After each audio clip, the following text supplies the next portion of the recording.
Estamos ao vivo. Estamos ao vivo. Olá, pessoal. Boa tarde. Espero que esteja dando para ouvir bem. Vamos ver se alguém entra agora. E aí... Gente, esse é o momento do networking, fazer... O momento de quê? Já tá entrando o pessoal. Tá entrando? Sim. Então, beleza. Aline, manda o link pra galera aí também, não dá. Galera, vocês podem ver lá também no perfil da Oitava Feminista, que estão convidando vocês para assistir. Quer dizer, quem tá vendo é que já tá assistindo, né? Ô, cabeça. Mas compartilha. E a live também vai ficar salva. A live vai ficar salva, essa é uma informação importante. Aproveita pra clicar no aviãozinho, mandar pra galera. Então, beleza, gente. Enquanto o pessoal vai chegando aí, eu vou me apresentando. Eu sou a Débora Pinheiro, faço parte aqui da CEPA, né? Eu sou assistente de projeto junto com o pessoal que está ali nos bastidores, vendo o que vocês estão falando. Uma outra coisa importante também, se vocês ao longo das falas quiserem fazer perguntas, podem mandar aí, que no final vai ter um momento das meninas aqui responderem as perguntas de vocês. Mas localizando a gente aqui, né? Porque que a gente está aqui nesse momento, nessa live.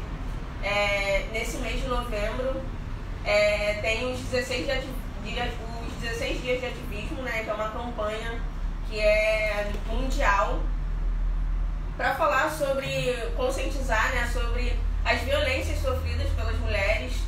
Então é um momento aí que são 16 dias que as organizações civis, as ONGs, estão bem empenhadas, né, nessa mobilização. E é uma campanha mundial apoiada pela ONU por conta de duas irmãs que foram assassinadas, né, no dia 25 de novembro, as irmãs Mirabel, que foram assassinadas na República Dominicana por questões políticas, né. Na época nem existia essa questão do feminicídio, como a gente fala hoje, né, porque o feminicídio é uma lei recente, né, de 2015. Isso daqui, esse acontecimento, né, com essas irmãs aconteceu em 1991. Então é por isso que as ONGs, as organizações civis também se organizam nessa campanha. E a gente está aqui com as Natálias, né, Natália em dose dupla. A Sofia também, que faz parte da CEPA. Se apresenta, Sofia. Eu comecei a acompanhar a CEPA em julho e está sendo incrível, realmente. É a minha primeira live na CEPA e está sendo muito, muito bom. E é isso, eu estou muito animada para hoje. Realmente vai ser uma experiência incrível com elas. Com vocês. Então vocês podem se apresentar também, falar do projeto que vocês fazem parte, fiquem à vontade. Eu me chamo Natália Morim, eu faço parte do Rap da Saúde. O Rap da Saúde ele é um curso, a sigla significa Rede de Adolescentes e Jovens Promotores da Saúde. O intuito desse curso é formar jovens e adolescentes para trabalhar dentro de alguns territórios, né, para cursar dentro de alguns territórios. Eu, por exemplo, estou na Clínica da Família Josué de Santana, em Guadalupe. O intuito do curso é dar esse lugar que é do jovem, né, do protagonismo. Então a gente atua ali nos territórios falando sobre saúde com outros jovens, com outros adolescentes. E quando eu falo desse protagonismo do jovem, eu falo também da questão não só na execução dessas tarefas, mas também em pensar nas estratégias que a gente vai abordar alguns assuntos, entender a demanda daquele território. E é isso. Eu sou Natália, sou cofundadora da Oitava Feminista, que é uma coletiva de mulheres lésbicas e bissexuais lá de Niterói. A gente atua desde 2017 lá, principalmente com formação, né? A gente faz formação em praça pública, em escolas, enfim, em associações. Nossa preocupação é com a pedagogia engajada, né? Com a formação para o antissexismo, né? Para o antirracismo. E é isso. Também sou doutoranda em mídia cotidiano lá na UF. Inclusive hoje está tendo um ato lá no IFIX, a gente está se mobilizando porque houve um corte das verbas, então hoje é um dia de luta também. Hoje também teve um debate sobre o Estatuto do Nascituro, né? A gente também está mobilizado com isso hoje, estamos esperando as notícias, querendo saber como é que foi, né? Para barrar esse absurdo, né? Enfim, aí estamos nessa luta aí. E vamos conversar. Tô ansiosa pra conversar. Obrigada pelo convite. É isso, gente. Obrigada aí pela apresentação de vocês. É muito legal estar com duas pessoas de projetos diferentes, né? Com públicos diferentes também, mas que conversam bastante, né? Eu acho que a luta, ela tem que estar integrada, né? Não adianta a gente falar de gênero e não falar de acesso à alimentação, acesso à educação, porque são lutas que estão, assim, integradas, né? O que a gente sempre fala quando a gente dá oficina, né, nas escolas que a gente participa, quando a gente fala de direito, né, uma coisa que a gente sempre brinca, assim, que não dá pra gente escolher, né? Ter alimentação, mas não ter segurança, ter educação, mas não ter direito de sair na rua sem ser assediada.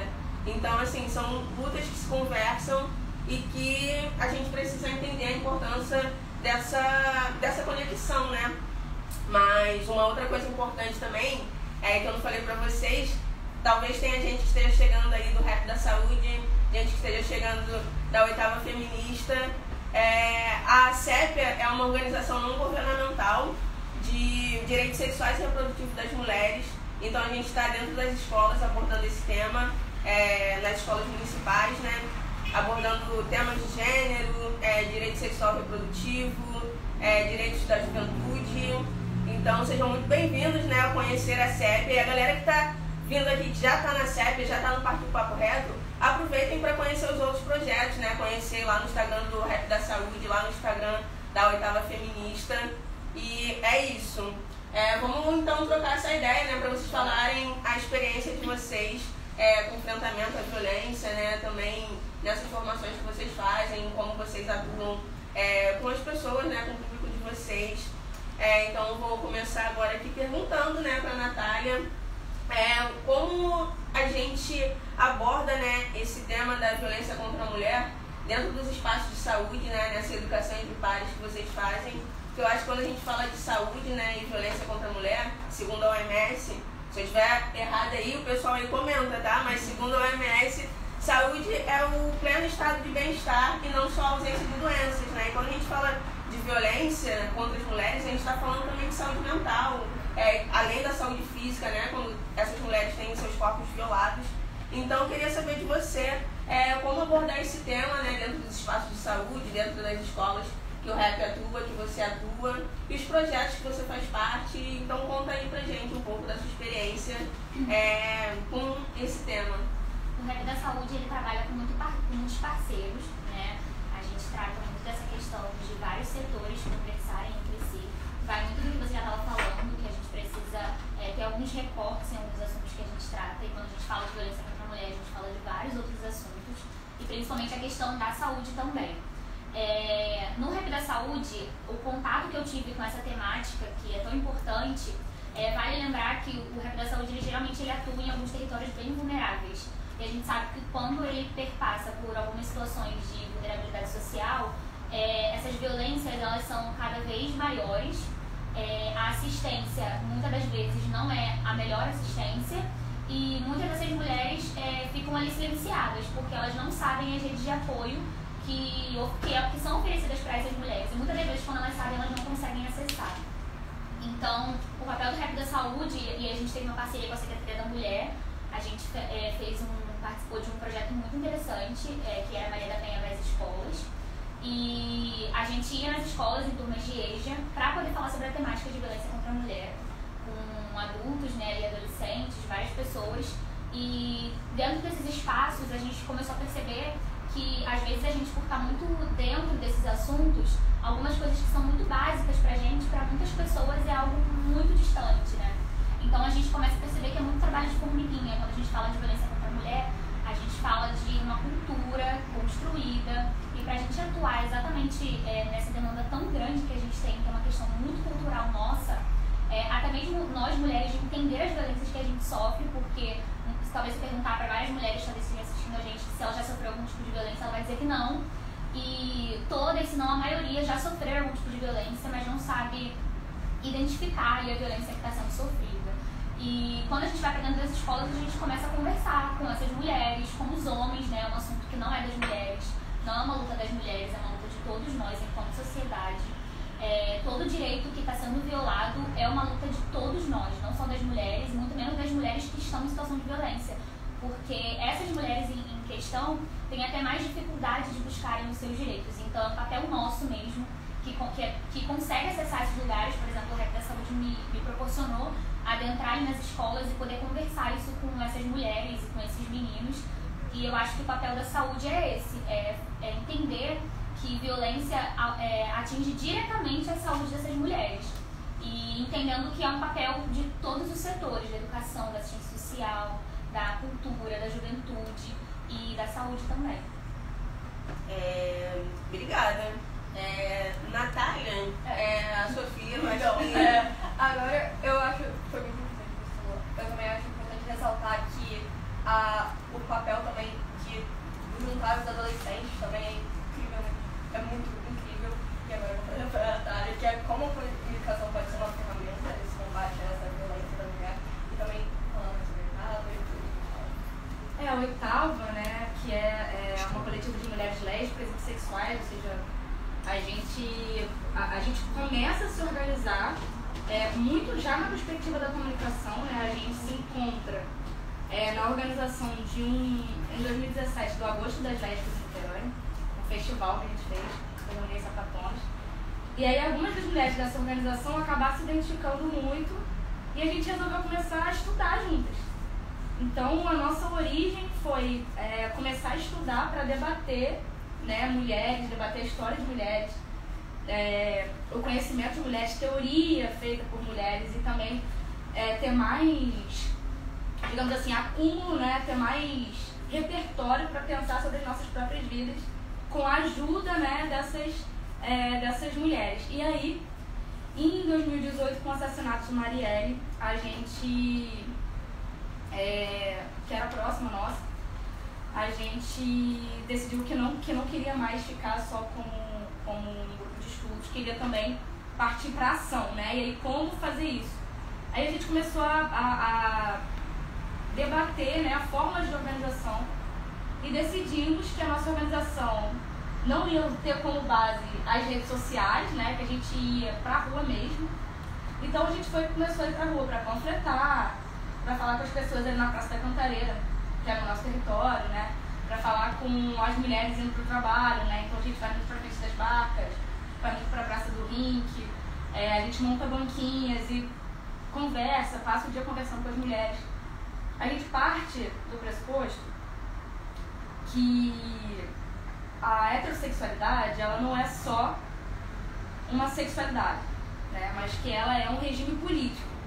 Isso pode parecer muito complexo, mas é basicamente a gente entender que cada uma de nós aqui foi educada para ser hétero, certo?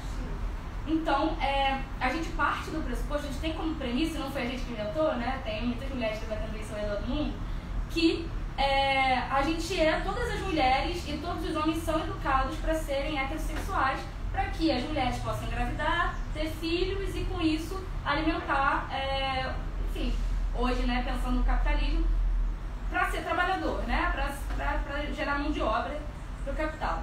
Então a gente critica a heterossexualidade como esse regime político. E isso é o nosso norte, isso é o que a gente faz em todas as nossas formações.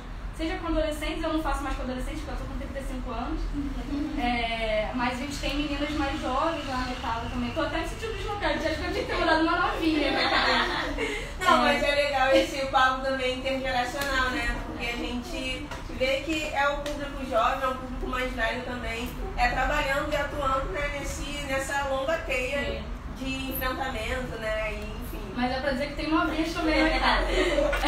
Não, tipo, só vendo aqui que você com 35 e eu com 17. Então, até aqui na mesa já tem uma grande diferença, assim.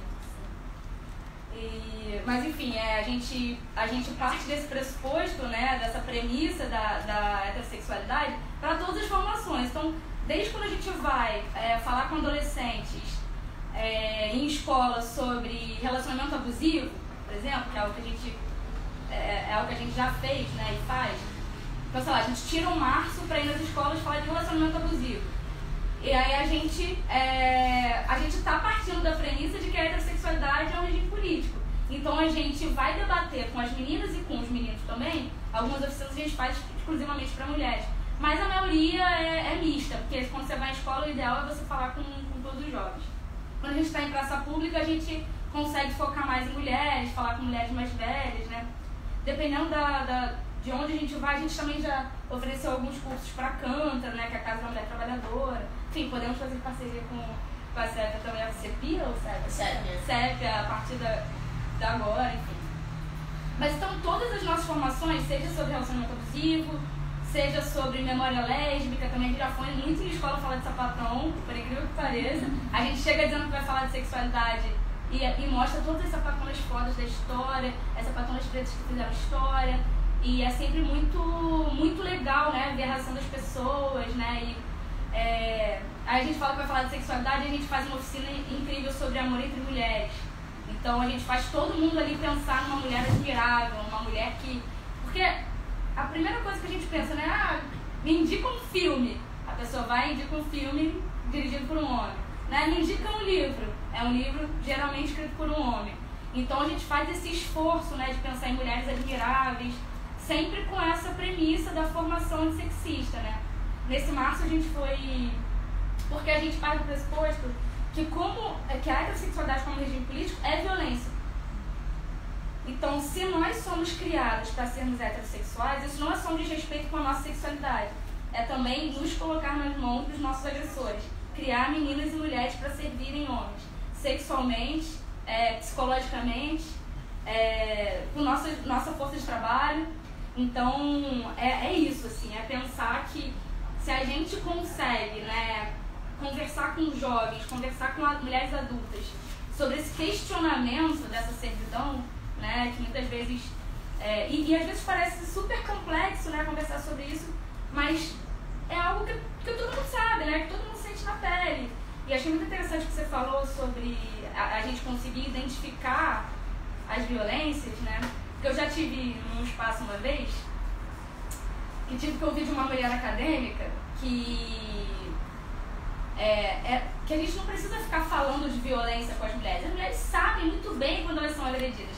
E não tem um espaço que eu vá, que o Oitavo já foi, para falar de violência, para explicar ponto a ponto que está na Maria da Penha, que não tenha vindo mulheres no final falar: nossa, eu não tinha ideia que eu passava por isso. Uma vez a gente fez uma oficina dentro de uma prisão e as mulheres, né, em situação de cárcere vieram e falaram assim: então isso aqui que a gente está vivendo é violência? É forte, né? Isso é violência institucional, né? É uma violência seríssima perpetrada pelo Estado, né? Então é muito grandioso isso, né? De trocar com mulheres, ouvir as experiências das mulheres, poder aprender com elas, mas também poder minimamente passar esses questionamentos que a gente acredita que são importantes para que a sociedade mude, né? Porque a gente acha que uma sociedade antissexista, uma sociedade antirracista, uma sociedade que não privilegie ricos cada vez mais, é uma sociedade que é mais justa para todo mundo, não só para mulheres, mas também para crianças e para homens, né? Eu não sei se eu falei demais, ninguém me contou. Não, tudo bem. A ideia é ser essa conversa mais informal mesmo, a gente trocar nossas experiências. Vocês ficam sacudindo a mão aí, vocês não estão vendo, mas tem uma galera sacudindo a mão aqui, a gente não sabe o que é. O que está acontecendo, exatamente, porque sempre tem os bastidores ali, né? Então a gente fica, caraca, a gente está falando aqui, será que falou muito? O pessoal fica ali dando sinais pra gente. Mas assim, uma coisa interessante no que vocês falaram, nesse quesito, né, das pessoas, das mulheres saberem que estão passando por situação de violência, né? Eu falo até por mim mesma, eu sofri, né, uma violência, estive dentro de um relacionamento abusivo e era uma coisa que eu pensava assim, eu nunca vou sofrer isso, porque eu trabalho numa ONG de direito sexual reprodutivo, eu sei de tudo que acontece, eu sei como é que funciona a violência, o ciclo da violência, pipipi, popopô, e não vou passar por isso nunca. E até que eu me vi dentro de um relacionamento abusivo e depois eu fiquei assim pensando, caramba, eu nunca pensei que eu fosse passar por isso, estou passando por isso. E assim, até eu me tocar que aquilo era uma violência, né, que eu tava dentro de um relacionamento abusivo, onde, sei lá, são várias microviolências, né, que a gente vai, sei lá, uma violência psicológica ali, que às vezes a gente tem essa ideia também, né, de que a violência é só agressão física.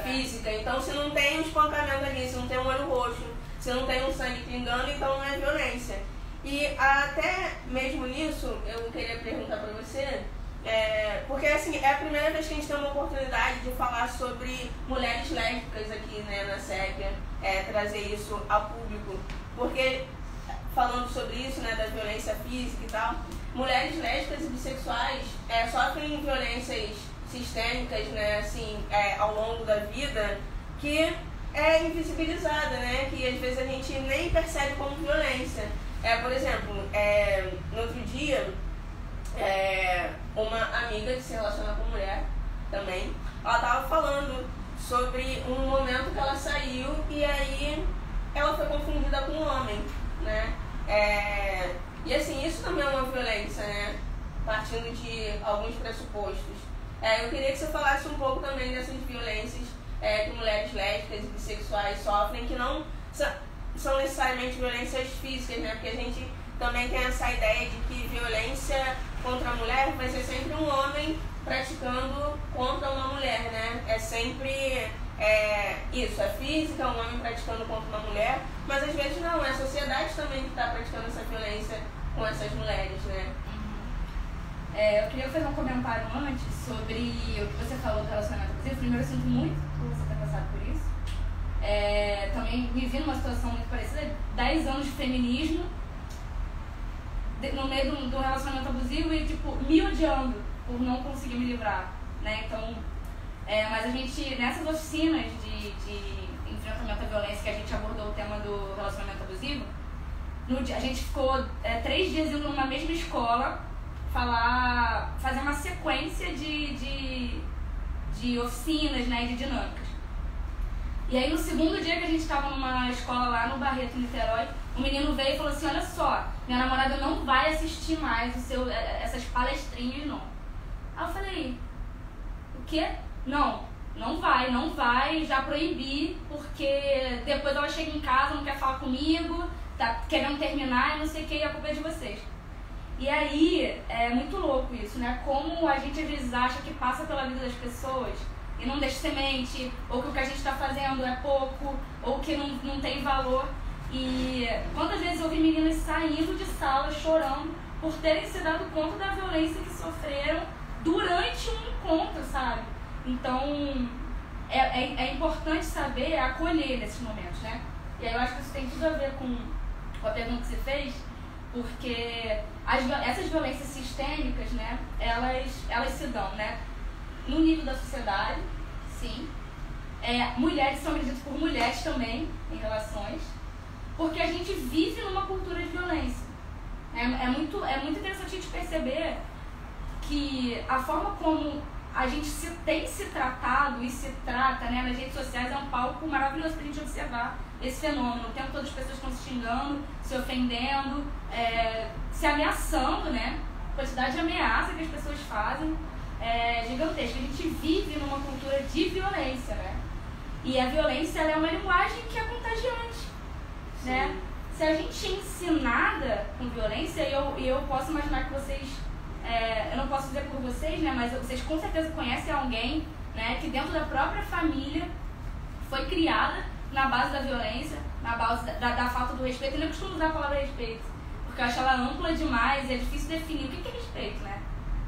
Eu desrespeito alguém a partir do momento que a pessoa se sentiu desrespeitada. E aí, isso é subjetivo pra caramba. Mas tem algumas coisas, assim, que a gente pode dizer, isso é violento, né?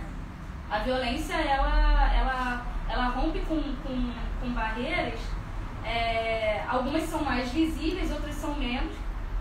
Mas é isso, as mulheres lésbicas e bissexuais estão inseridas nessa cultura que odeia mulheres, ensina a gente a crescer se odiando, né? O nosso próprio corpo, o nosso peito, nossos pelos, nosso cheiro, nossa vulva, com tudo que ela tem, complexidades, eu não sei quais as palavras que eu posso usar, mas pepeca,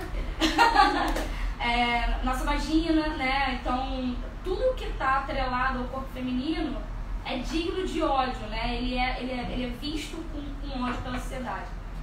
Então a gente cresce se odiando muito, e os homens também, né? Mas o mais doloroso é que se a gente não cresce se amando, né, a gente mesmo se submete a 1 milhão de violências, né?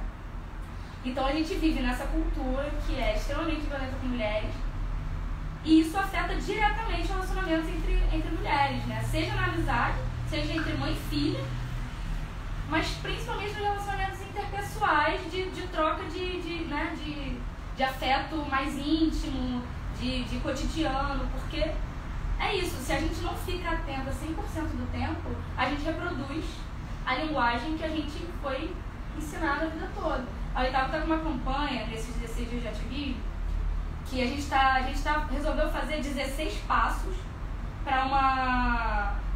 O que você pode fazer, o que cada um de nós pode fazer para uma cultura menos misógina, quer dizer, uma cultura antissexista, né? E aí a gente está colocando lá, todo dia a gente posta uma dica de troca, sabe? Nesse esquema do... Você pode substituir, né, a pasta de dente por cúrcuma. Então a gente está fazendo uma coisa assim. Porque a gente acha que muitas vezes falta pra gente, tipo, ideias de como romper, né? Então a gente tá colocando frases como, por exemplo, substitua o ninguém vai te amar como eu por eu te amo muito e tenho medo de te perder.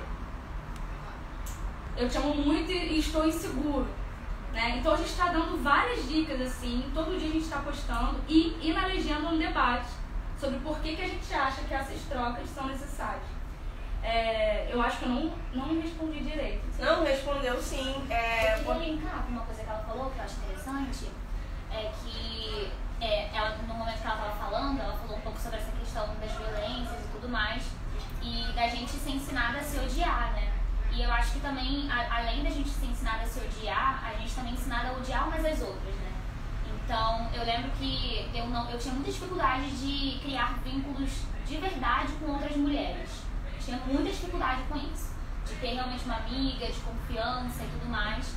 E aí eu participei de um projeto, né, onde eu tinha uma professora de teatro na época, e ela foi fazer o mestrado dela e ela defendeu que a pesquisa dela falando sobre o diálogo entre a poesia e o teatro dentro da subjetividade feminina.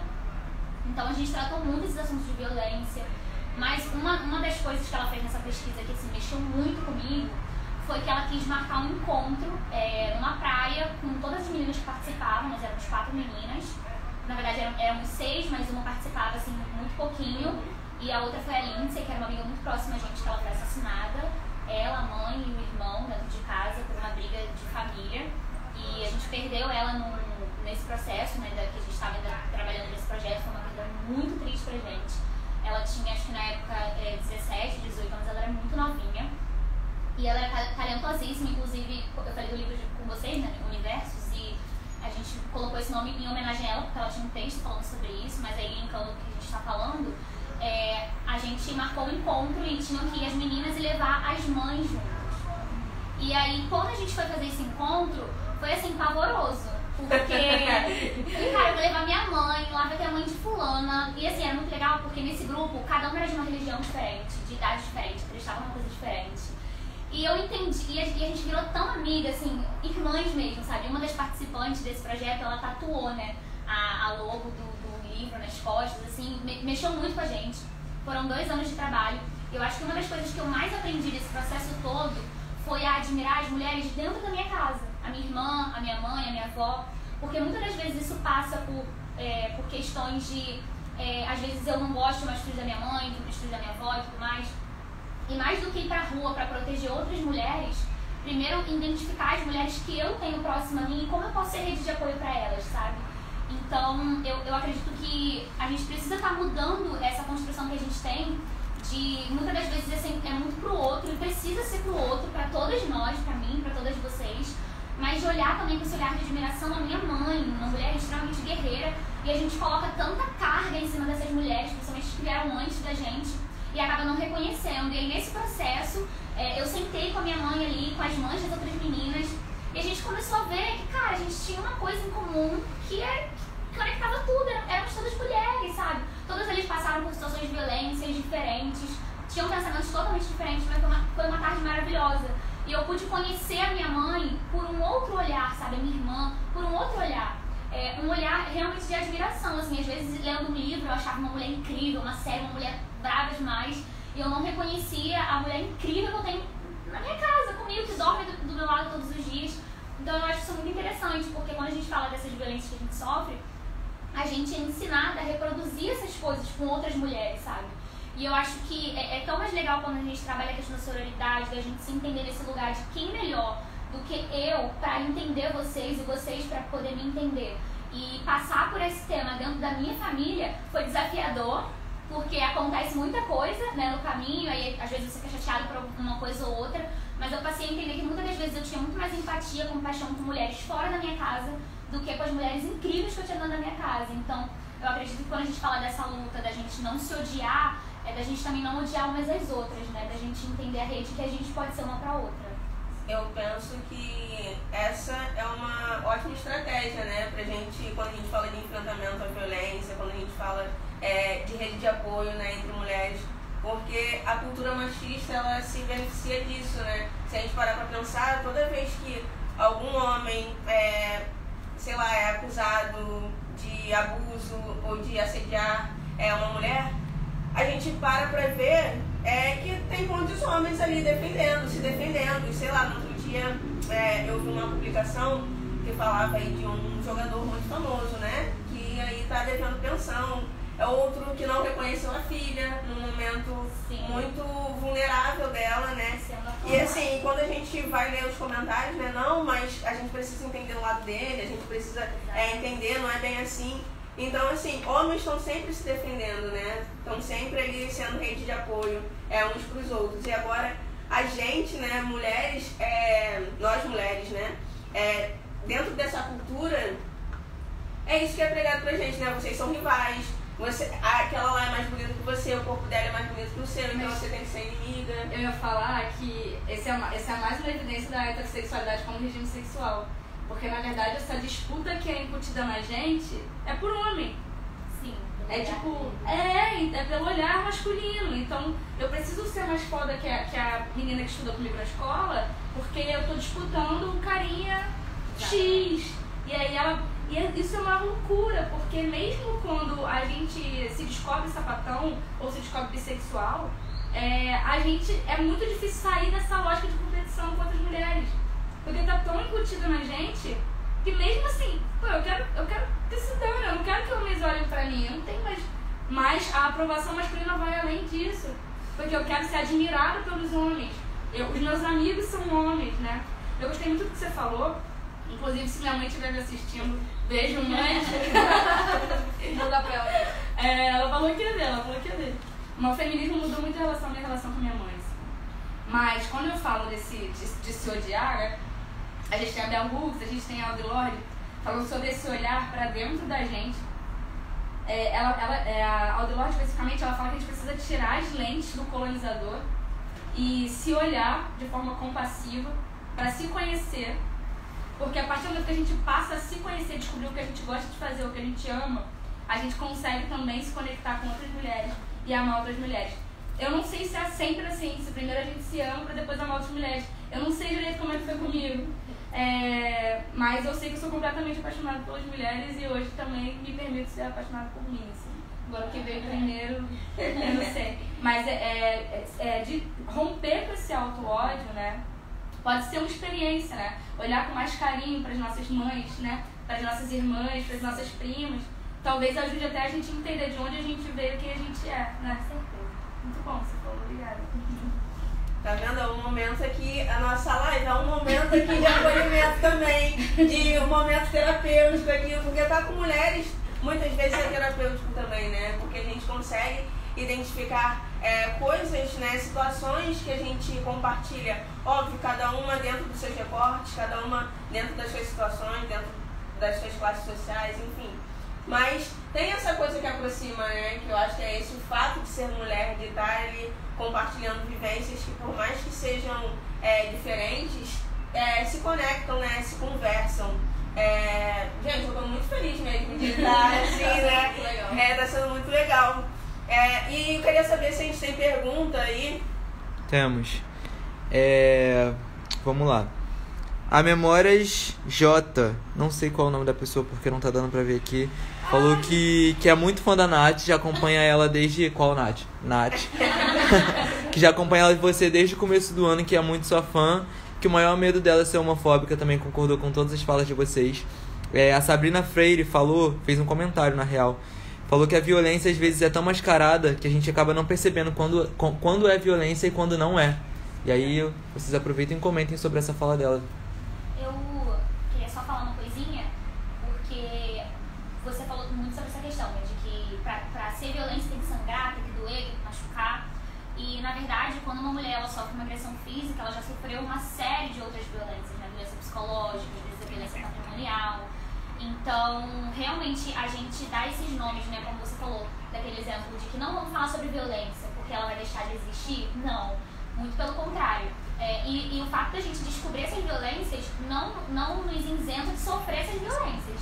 Só que agora a gente sofre entendendo essa violência e lutando contra elas. Porque, por exemplo, não é porque vocês hoje, né, que se entendem mulheres que buscam entender sobre esses assuntos e combater a violência, principalmente a violência contra a mulher, não quer dizer que vocês não vão viver situações de violência, relacionamentos abusivos e tudo mais. Então é uma luta constante, tanto pra gente se proteger, quanto pra gente proteger outras mulheres. Eu até conversei com a minha mãe uma vez sobre isso, volto a falar da minha mãe, muito fã da minha mãe. Tá certíssima. Muito fã. Qual é o nome da sua mãe? Cristine. Cristine, um beijo pra você. Gente, minha mãe tá na live, hein? Manda um beijo pra ela. Beijo pra todas as mães. Beijo pra todas as mães. Quer mandar um beijo pra sua mãe? Falando dela. Beijo pra mãe Denise. Acabou de fazer 40 anos de formada, um orgulho. Ó, parabéns, mamãe Denise. Formadíssima. Mas é isso, né? Eu conversando com a minha mãe, eu comecei a falar algumas violências que ela já tinha sofrido e que ela, por ela nunca ter vivido um relacionamento de violência física, ela não entendia que ela já tinha sofrido uma série de outras violências em inúmeras fases da vida dela. Então eu acho que a gente, quando a gente se torna, traz o conhecimento dessas violências, a gente se torna, quase uma obrigação, né? De vamos falar dessas violências com as outras mulheres, para que elas possam reconhecer essas violências. E eu acho também que quando a gente não fala, né, não fala desses assuntos, sei lá, não fala de sexualidade, não fala de violência contra a mulher, a gente tá ocultando, né, fingindo que esses assuntos não existem. Então, pra que falar disso, né? Se a gente... E até, eu acho que cai até nessa ideia também, né, das mulheres sentirem vergonha. Então, tipo, se a gente não fala disso, por que eu vou contar que eu sofri uma violência se isso vai ser vergonhoso pra mim? É um processo também, né, entender. Porque, por mais que a culpa não seja nossa, a gente tem esse momento, né, de caramba, foi porque eu fiz isso, a culpa é minha, e tudo mais, né. Então, eu acho super importante também. É uma coisa ali, uma pergunta, né, que fizeram, esse medo aí de ser homofóbica, eu fiquei pensando aqui que justamente isso que você falou, né, da heteronormatividade como política, às vezes, quando eu não me reconhecia como mulher bissexual, foi assim um processo também, né, porque a sociedade é o tempo todo falando, né, que você tem que se relacionar com homens, enfim, você tem que casar. Então, assim, até no processo de você se reconhecer como mulher lésbica, se reconhecer como mulher bissexual, você vai passando também ali, eu acho que por certas violências também, né?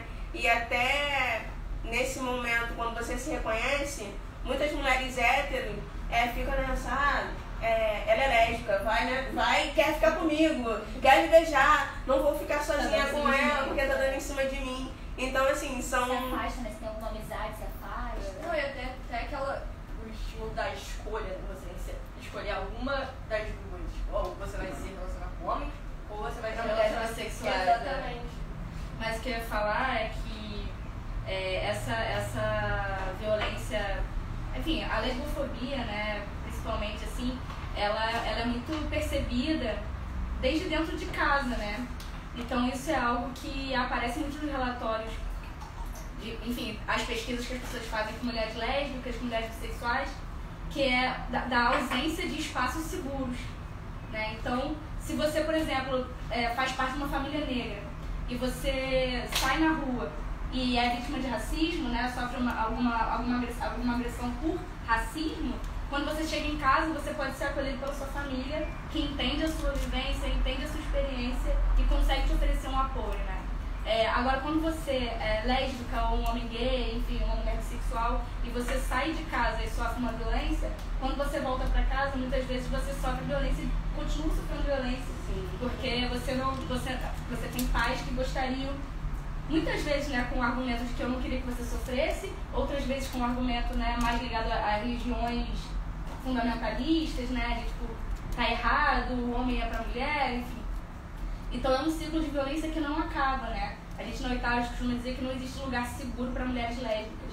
É algo horrível de se dizer, né? Mas é algo que permite que a gente possa pensar em estratégias para mudar isso, né? Porque se você não reconhece, se você nega, né? A gente não é negacionista, né? Então se você nega, você não consegue pensar em estratégia, você não consegue botar a cabeça para pensar, não consegue se reunir com outras mulheres para pensar em ações juntas, né? E criar esse espaço, porque esse espaço seguro precisa ser um esforço ativo, né? De mulheres lésbicas, de mulheres bissexuais, para que ele aconteça, né? Então eu preciso me juntar com as minhas amigas. Fazer coletivos é muito bom, inclusive eu super recomendo. Se junta com as suas amigas, façam, lésbicas ou não, para pensar juntos em como transformar a realidade local, porque a gente sabe que a gente não pode contar com o Estado não protege a vida de mulheres, não protege a vida de pessoas negras, não protege a vida de pessoas que moram em territórios vulnerabilizados socialmente. Então, muito pelo contrário, muitas vezes ataca, arranca o resto do direito que tem, né, e suspende, assim, a migalha que tem do jeito que dá. Então, se organizem localmente, né, eu super indico, assim, sempre a organização política. Não precisa ser em partido, se você não confia em partido. Eu também tenho dificuldade em confiar em partido, em instituições, né? Mas se reúna com mulheres, se reúna com suas amigas, se reúna com seus amigos, dependendo. Façam um coletivo de comunicação, isso é muito legal, sabe? Gravem, façam vídeos, denunciem, pensem em ações juntas, estudem outros coletivos para ver o que elas estão fazendo, para se inspirarem, isso é muito bom, assim. Se movimentar, né? Quando a gente percebe que a gente passa por situações de violência cotidiana, se movimentar é quase uma, né? É muito engraçado que as mulheres entram a gente tem uma grupa de estudos, Oitava. E as mulheres começam a estudar com a gente. Estudar é uma grupa fixa, né? Então, estudar. Daqui a pouco elas estão, o que a gente pode fazer? O que a gente pode fazer? Me dá uma tarefa. Porque você fica revoltada e a raiva move, né? A raiva é uma força propulsora, né? Você começa a sentir raiva, você quer fazer coisa, tacar fogo em tudo. Muita coisa amiga pra tacar fogo em tudo, que é mais gostoso. E eu acho que, pegando um pouco da sua fala, né, até de como a coletiva surgiu, né, que a ideia era ser só um grupo de estudo, que acabou agora sendo um grupo de formação, né. Então, eu acho que a gente entra num momento aqui da nossa live, que é esse momento, né, de dicas de como se alinhar na luta contra as violências, né. E a gente nem tinha entrado, mas a gente já teve dicas assim, porque aqui é assim mesmo, entendeu? Mas o pessoal ali nos bastidores estão falando que tem mais perguntas. Então solta aí. Tem. Na opinião de vocês, qual é o papel do homem na luta pelo fim contra a violência contra a mulher? Eu tenho na ponta da língua aqui. Parem de bater, parem de matar, parem de silenciar, escutem, acolham, ouçam, se metam de forma a contribuir, com vontade de ouvir e contribuir, né? Procurem estar atentos, né? E deixar de ser violentos, né? A violência, a gente precisa abandonar a violência. A violência é essa linguagem contagiante, que se a gente não fica atento, e a Bell Hooks mesmo fala, né? Se a gente não fica, se a gente não... Ela não fala com essas palavras, né? Mas se a gente não ficar atenta, né, o tempo inteiro, é muito fácil reproduzir antigos hábitos. Então, né, no automático, se a gente age no automático, a merda está dada. Você vai fazer como seu pai fazia, como seu avô fazia, né? E a gente tem que fazer diferente. Romper com antigos hábitos, com antigos padrões de violência. E é isso, assim. Homens, parem de matar. Por favor. E parem de passar pano também pros amigos de vocês, que vocês sabem aí que são assediadores, que não pagam pensão. Então acho que o papel também é tu dar aquele puxão de orelha no teu amigo, no teu brotherzão, que você sabe ali que tem alguns causos, que você tá ligado, mas não, meu amigo, não é bem assim. E assim, eu vou contar uma situação que aconteceu comigo recentemente. Eu tava saindo de um lugar, e aí eu tava andando na rua e eu percebi, tinha um homem atrás de mim, eu percebi que ele tava me olhando, né? Ele tava me seguindo. Aí beleza, ele foi, andou mais à frente e falei, ah, beleza, não tá me seguindo mais, né? E aí continuei andando, só que ele continuou andando e me encarando e olhando pra mim, me comendo com os olhos. E eu fiquei pensando, meu Deus, será que eu vou ser assaltada ou será que eu vou sofrer uma tentativa de estupro, né? Então assim, e aí eu fui, quando eu percebi, eu troquei de calçada e voltei, fiz o caminho inverso, né? E aí quando eu tava voltando, veio um outro homem na minha direção e falou assim, tudo bem com você? Eu vi que tinha um homem ali te olhando, te seguindo, eu tava acompanhando, mas eu vi que ele não fez nada. Eu queria saber se tá tudo bem com você, se você precisa de ajuda ou algo do tipo. Eu falei assim, não, tá tranquilo, beleza. E eu fui e voltei, fiz outro caminho, né, que era só que quando eu cheguei, porque você passava por um lugar que é uma instituição, né, então os portões fecham. E aí quando eu cheguei lá, o portão tava fechado e aí uma pessoa falou assim, olha, não pode passar, você não pode passar agora, porque a partir desse horário os portões fecham e tal. E aí tinha um guarda, né, do lugar, e ele falou assim, não, o que aconteceu? Eu fui e expliquei, e aí ele falou assim, então peraí, que eu não posso abrir o portão, né, porque tem ordens superiores, mas eu vou falar ali com o meu supervisor. E aí o supervisor foi, falou com ele, falou que não podia, não sei o quê, mas se ele quisesse assumir esse BO, que ele podia fazer, mas ele ia ter que me acompanhar até o tal lugar. E aí ele falou assim, não, beleza, eu vou te acompanhar, porque eu sei que pode acontecer. Então assim, eu acho que isso também, né, é um dos papéis dos homens nessa luta. Isso tem a ver com, isso tem a ver com estar atento, né? Sim. Sim. Eu acho também que é bem interessante, primeiro esse questionamento, né, já é um avanço, né, de se repensar. Tem uma frase assim, que uma vez conversando com essas meninas desse projeto que eu participava, e a gente se colocando no lugar desses homens, a gente entrava nesse questionamento, né, tá, eu sou um homem, eu me desconstruo, mas eu me construo no quê? Sabe? Eu já entendi que o que eu tô fazendo tá errado, então, mas como que eu caminho para esse lugar certo, né? E eu acho que uma das coisas que os homens eles precisam repensar muito é que eles conseguem muitas das vezes, pela estrutura que a gente tem de sociedade, acessar lugares que nós mulheres não vamos conseguir acessar. Então cabe a eles que acessam esses lugares, levar essas informações, conversar com esses caras e fazer a parte deles nessa luta que é fundamental. Porque a gente, a maneira como a gente cria, né, entra até como uma dica também, que foi que você pediu, é da gente entender como a gente tem criado os meninos, né? Porque assim, a gente tem explicado tanto para as meninas, né, esse é o manual para você não sofrer nenhum tipo de violência, e aí a responsabilidade é sempre da mulher, é sempre da mulher, é sempre da mulher. Quando a gente pensa em criação, a gente já pensa, né, a mulher, como as mulheres estão criando os meninos, mas não, né, no papel geral do homem na sociedade. Na questão mesmo de, por exemplo, a gente cria os homens para eles serem protetores, e eles usam isso como desculpa, mas eles estão protegendo as mulheres de quem? De outros homens. Então, assim, a gente vê que o problema realmente está aí, na maneira como a gente cria esses meninos. E às vezes a gente coloca ali um discurso muito bonitinho, mas por trás disso a gente só fica maquiando e maquiando as violências que as mulheres sofrem, e a gente não consegue resolver essas coisas. Então acho que uma dica é realmente os homens eles se responsabilizarem de entender que, mas eu não gostaria que isso acontecesse com a minha mãe, com a minha irmã, mas pensar para além disso, né? Nós somos mulheres, cidadãs, temos os nossos direitos. Eu não preciso ser sua irmã, sua mãe, eu ter qualquer tipo de parentesco com você para ser respeitada e ter os meus direitos garantidos. Volto a repetir, enquanto sociedade, se alguém, não precisa ser eu, não precisa ser alguém que eu conheço, tá dando seus direitos ali feridos e tudo mais, aquilo não está sendo cumprido, é papel meu enquanto sociedade, porque uma hora isso também vai doer em mim, alguma coisa isso vai respingar em mim também. E tem a ver com aquilo que a gente estava falando, né? Uma sociedade livre de sexismo, né? Uma sociedade onde as pessoas se apoiam, se escutam, se acolhem, é uma sociedade boa para todo mundo, né? Com certeza. Eu não tô dizendo que o feminismo tem que se preocupar com o homem, não tô dizendo isso. Inclusive, não acho.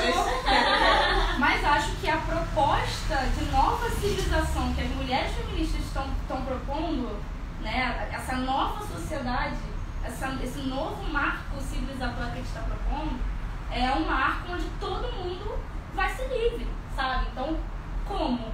Né? Num mundo que as pessoas fiquem atentas às violências que elas estão cometendo, né?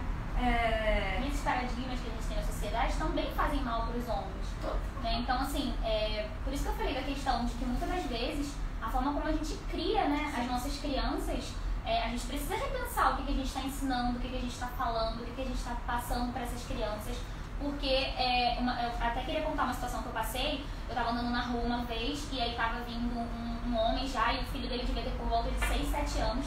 E ele tava só sendo criança, brincando com o brinquedo dele, falando muito animado, não lembro exatamente o que era. E aí o pai dele falou assim pra ele: enquanto você tá preocupado com esse brinquedinho, tá passando uma menina bonitinha na sua frente e você não tá olhando. Aí eu falei, caramba, aí esse garoto cresce e faz uma coisa como essa, aí ele vai ensinar o filho dele, é um ciclo que nunca acaba, sabe? Enquanto a gente tira essa inocência dos meninos, né? A gente aguça isso neles o tempo inteiro, de olhar para as mulheres como um objeto, né? Eu ali que era só uma menina, eu era até mais nova do que eu já sou bem novinha, e ele tava ensinando o filho dele a ser um escroto, né? Aí quando crescer, ficar praticando essas violências com várias outras mulheres. Isso que você falou, só pra complementar o que ela falou, isso que você falou da gente ensinar meninos a serem violentos, né? E as meninas a se proteger, a conta não fecha, né? A conta não fecha. Como que a gente vai ter uma sociedade que só vai produzir mulheres frustradas porque não conseguiram ficar seguras? Né? Então a gente estava falando disso, de como a gente se sente culpado por mesmo 10 anos de feminismo, 10 anos de escola, tô num relacionamento abusivo. Puta que pariu, fiz alguma merda, né? Tipo, fui eu que busquei isso. Mas é evidente, né? Se a gente cria as meninas pra se protegerem e os meninos pra abusarem, claro que as meninas que forem abusadas vão se sentir culpadas, porque elas não souberam se proteger. Como que a gente tá ensinando as meninas a se proteger, né? Não tem... Quantas meninas estão fazendo luta e quantas estão fazendo, sei lá, balé? Sei lá, um troço que não vai servir pra muita coisa. E na saúde a gente fala muito sobre a questão da prevenção, né? Então, assim, é muito mais fácil a gente atuar, né? De não tornar esses meninos violentos do que ter que cuidar dessas mulheres que já foram violentadas, né? A luta tá aí na prevenção mesmo. Temos mais perguntas. Vamos fazer mais duas, são as duas últimas perguntas aqui. A Isa perguntou: como falar sobre violência com pré-adolescentes e qual é a melhor abordagem para trabalhar em relação à rivalidade feminina nesse período? Pergunta de milhões. E aí? Pode repetir. Como falar sobre violência com pré-adolescentes e qual a melhor abordagem para trabalhar em relação à rivalidade feminina nesse período? Bom, o que a gente faz, né? Enfim, a oitava é ir em escola, né? Vocês fazem isso aqui também. Mas assim, ir em escola e mostrar fatos, né? Então, falar de relacionamento abusivo, por exemplo, é falar de violência com adolescente, né? Falar de amor entre mulheres com adolescente é falar sobre a superação da violência também. Então, a gente, por exemplo, quando a gente faz oficina de combate à violência com adolescente, a gente leva dinâmicas. Então, a gente faz a dinâmica da linha da violência, né? Então, bota os jovens, um de cada lado, aí quem já passou por isso, ou conhece uma mulher, uma menina que passou por isso, dá um passo à frente. Enfim, são várias dinâmicas e tem manual pra caramba na internet de como fazer isso, assim, muitas experiências. Que a gente, né, envolve a coisa do movimento com o corpo, que é super importante na cidade, com a conscientização e com a troca de ideia, né? E aí é isso, assim, é apostar que os adolescentes e pré-adolescentes, eles são sujeitos à informação com uma capacidade crítica altíssima, né? Eu, por exemplo, sempre saio de cabelo em pé, né? Teve uma vez que um perguntou isso pra mim: professora, você tá aí falando de um monte de publicidade que objetifica a mulher e tal, porque a gente levou vários slides de uma propaganda objetificando as mulheres ao longo dos anos, né? Mas quando tem uma mulher manifestando de peito de fora no ato das mulheres, você acha maneiro, né? Aí eu... Claro que consegui, né, conversar e tal, mas é muito interessante como você é provocado nesse espaço, né? Eu, inclusive, saudade de trabalhar com adolescente, que eu não posso mais, mas saudade. Eu acho, aproveitando aqui também o gancho da Natália, que falou dos manuais, né? A gente aqui da CEPRA tem produzido 3 manuais onde a gente dá dicas de dinâmicas para falar sobre relações de poder, dinâmicas sobre gênero. A gente também gosta de utilizar bastante o corpo, né, dentro das oficinas que a gente faz.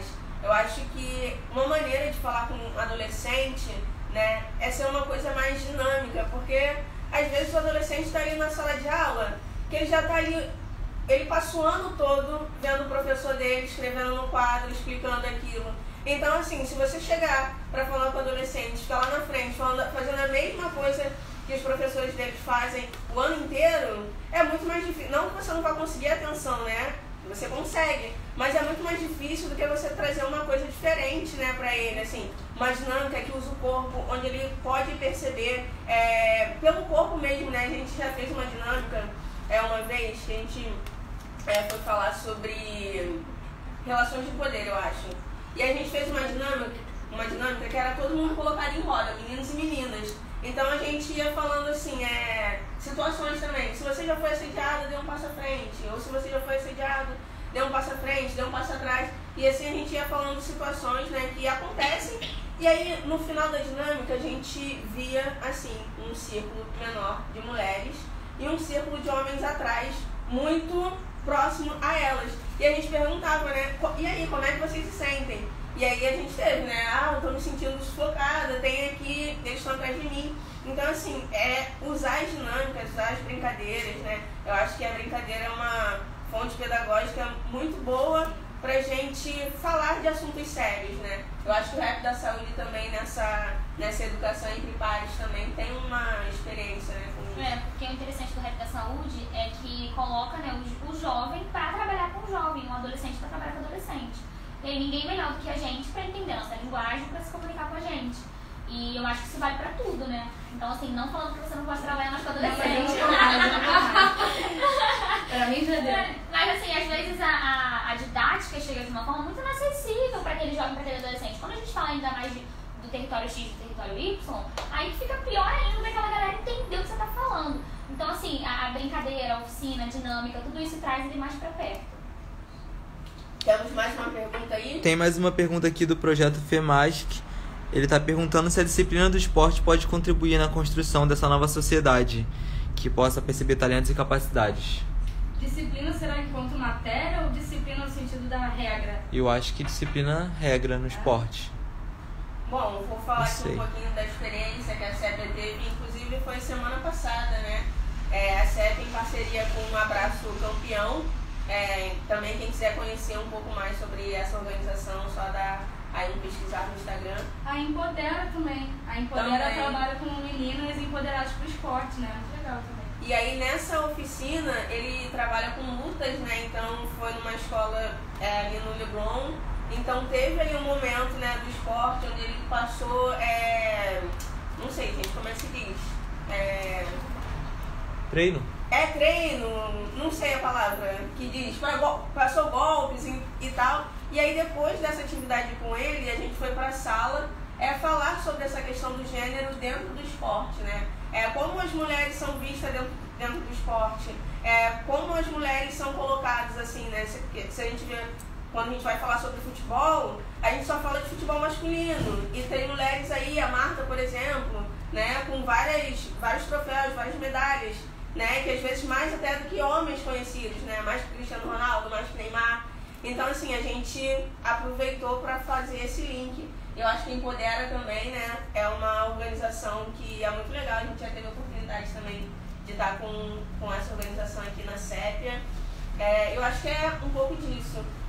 Eu concordo muito, assim, acho que o esporte, ele colabora para o desenvolvimento, né, de meninas também.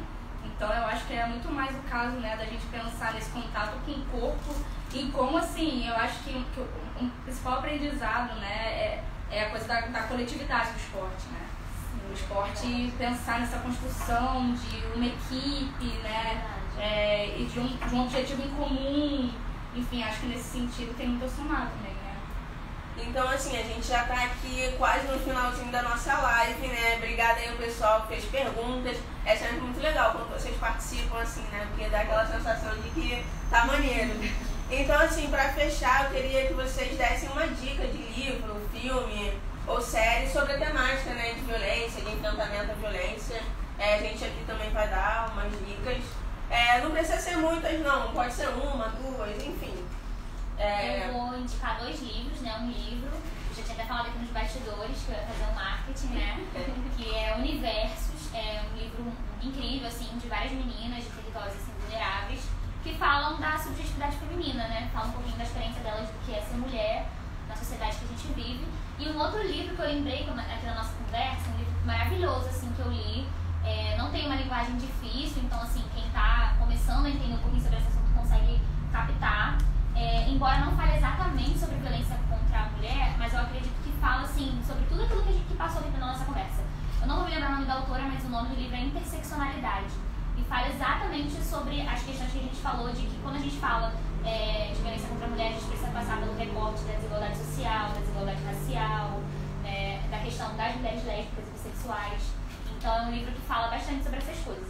Você leu recentemente? Eu li já tem um tempinho, né? Porque a Patricia Hill Collins tem um livro com esse nome, mas não sei se é o dela. Ai, não sei. Ou se é algum da Feminismos Plurais, pode ser uma daquela coleção Feminismos Plurais. Mas procurem aí a coleção Feminismos Plurais, que vale muito a pena. Quem organiza é a Jamila Ribeiro. Eu queria aproveitar para indicar também 2 livros.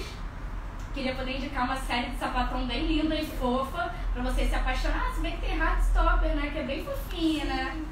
Bem legal, assim, uma série bem legal. Eu queria poder indicar uma série sapatinha para vocês, mas a gente está aguardando essa série chegar na Netflix, ainda não rolou. Alô, Netflix, um final feliz de preferência.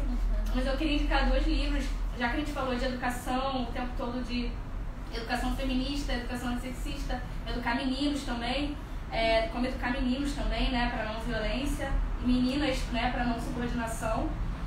Tem um livro da Chimamanda, que é bem curtinho e na verdade é uma carta dela para uma amiga, que também passa por tudo que a gente falou aqui hoje, que se chama Para Educar Crianças Feministas. Bem curtinho, tem online, vocês encontram na Lê Livros para baixar. Qualquer coisa, se não encontrar, manda mensagem no Oitava aqui. Ih, eu não posso falar isso. Mas dá pra baixar online e qualquer coisa vocês mandam mensagem lá no Oitava. E também tem um livro que é de uma sapatona negra norte-americana chamada Audre Lorde, que simplesmente mexeu com a vida de todas as integrantes da Oitava. A gente fez curso, festival, tudo em cima do livro. Que ele fala desde poesia até nesse processo do autoconhecimento, que se chama Irmã Outsider. O nome é metade em português, metade em inglês, porque não conseguiram traduzir o sentido de outsider da melhor forma, assim. Mas também tem para baixar online, tem PDF online. Ele é maiorzinho, mas os textos são separados, então você pode ler um texto, depois ler outro, né? É bem maneiro, assim. É um caminho para o autoconhecimento e também para a conexão com outras mulheres. Maravilhoso. Eu vou indicar também aqui uma série e 2 filmes. É uma série que ficou muito conhecida, né, que foi a Made, que fala aí desse ciclo de violência, né? Fala inclusive dessa rede de apoio e também como é diferente para cada mulher enfrentar a violência, né? Porque não como eu enfrento a violência, que vai ser a mesma forma que ela enfrenta, né? Como ela entende, como ela percebe. Os processos também são diferentes para você sair, né, de uma situação de violência.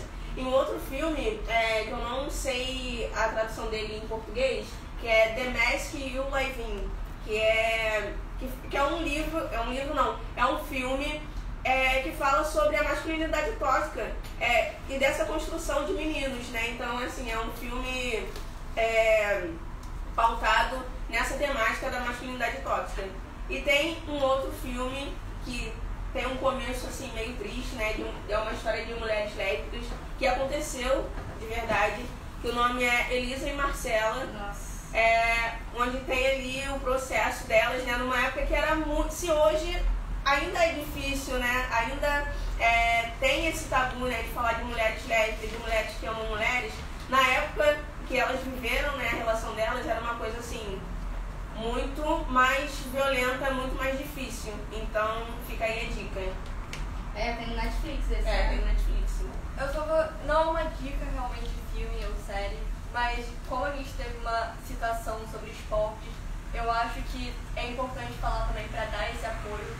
Teve, se eu não me engano, eu posso estar totalmente errada, teve a Copa do Mundo de futebol de mulheres e não foi transmitido por, eu acho que quase nenhum canal, não teve divulgação, muita divulgação assim, por exemplo, NBA, né, de basquete. Existe a WNBA, que é o jogo de basquete das mulheres. E o conjunto de mulheres que são, tipo, não tem 10 times, por exemplo, um jogador da NBA, que é a liga masculina, que um jogador que não é um dos melhores, é um jogador, tipo, normal, ele tem o salário, o que o salário de todas as mulheres dentro da NBA juntas é o salário desse um jogador. Então, dá evidência a esse movimento também das mulheres. E também é muito importante dizer que acabou, se eu não me engano, agora, né, nessa Copa do Mundo, a gente teve a primeira mulher a arbitrar. E também eu acho que foi eu esqueci o nome agora, que é tipo comentarista. Então, a gente teve um trio de arbitragem de mulheres. Exato. Então, uma delas era brasileira. Exato. Então, realmente evidenciar esses momentos que são muito importantes e dar apoio a isso.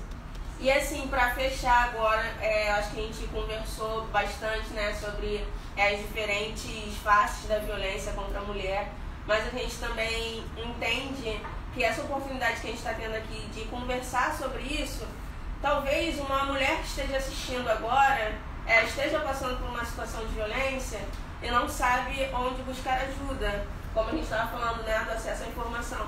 Então, aqui é um momento rapidinho que eu vou falar de alguns serviços de atendimento à mulher. Vou olhar aqui a minha colinha, óbvio que eu não vou lembrar de cabeça todos, mas eu vou falar aqui do Centro de Atendimento à Mulher em Situação de Violência, aqui do Rio de Janeiro, que é o Centro Chiquinha Gonzaga, que fica localizado na rua Benedito Hipólito, 125, no centro. Funciona de segunda a sexta, de 9 às 5 horas da tarde. Tem o e-mail, né, que é o ceam.spmrio@gmail.com. Tem o Seju Vida, que é a Central Judiciária de Acolhimento da Mulher Vítima de Violência Doméstica, onde mulheres que sofrem violência podem buscar ali um respaldo jurídico, né, que fica localizado na rua Dom Manuel, em frente ao Palácio do Museu da Justiça.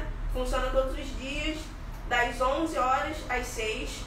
E tem também o abrigo sigiloso para mulheres em risco de morte, que é o abrigo Cora Coralina, que ele não tem o endereço, né, não é divulgado esse endereço, óbvio, né, por questão de segurança da mulher, onde mulheres que são vítimas de violência e não tem como se manter, né, porque muitas mulheres às vezes também não conseguem sair desse ciclo de violência porque são dependentes financeiras.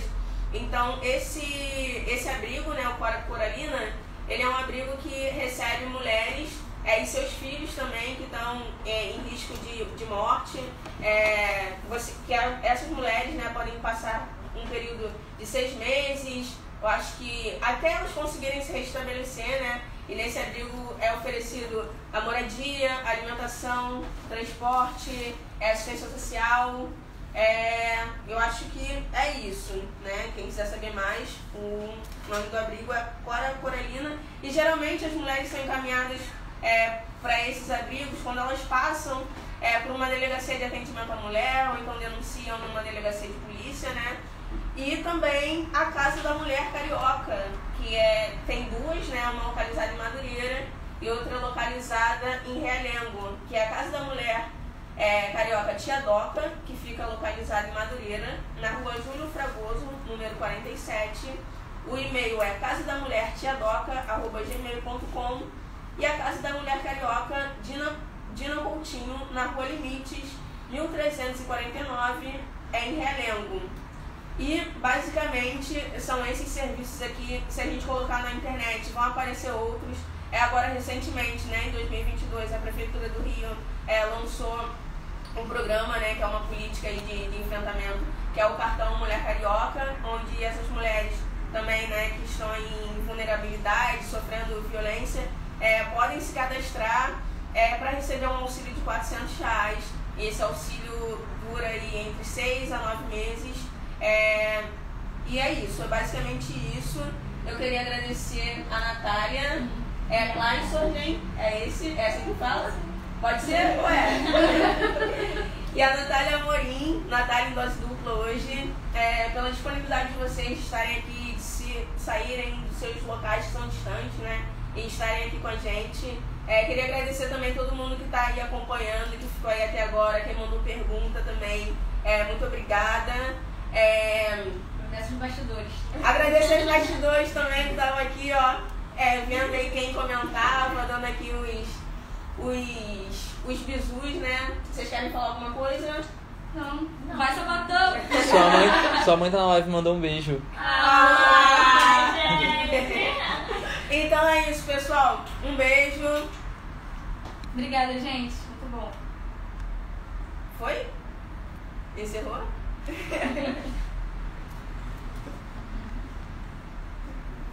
E a gente fica aqui fazendo